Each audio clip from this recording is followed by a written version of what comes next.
Ona ripoti kwa magazeti ambayo inasema kwamba chama cha Wiper kinaweza kutolewa katika usajili wa vyama kwa sababu ya kitu ambacho registrar anasema kwamba hakina presence katika counties ama nationwide. Jambo hilo ni la uongo kwa sababu chama cha Wiper ndio chama cha tatu katika bunge la kitaifa kulingana na wale ambao wamechaguliwa. Tukipiga darubini ya Kenya nzima utapata kiongozi ambaye amechaguliwa wa Wiper katika county karibu kila county. Na sisi ndio tulikuwa wa kwanza kuhakikisha kwamba tuko na maofisi katika county 24 ambazo zilikuwa zimewekwa katika usajili wa vyama kama condition ya kupatiwa pesa. Wiper kwa tangu tuanze kufanya political parties fund imequalify kupata pesa hela za political parties fund kwa sababu tumecomply na mambo ya kuwa na vyama.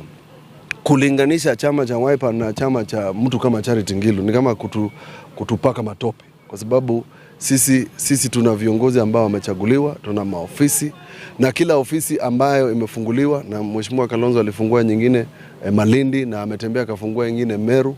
Ni jambo la kumzaha tu wa kwanza kuonyesha kwamba Mheshimiwa Kalonzo ana ufuasi ama ana ubabe ama ana watu ambao wanaweza kumsupport.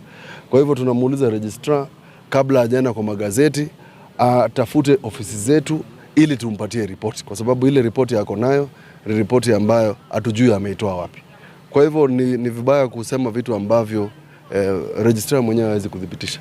Na kama naibu mwenyekiti wa chama nasema ripoti hiyo ni ya uongo na ni ya kisiasa, na tumewaambia registrar na wale ambao wamepatiwa nyadhifa za uongozi za kusimamia uchaguzi huu wafanye kazi yao bila kuegemea pande lolote.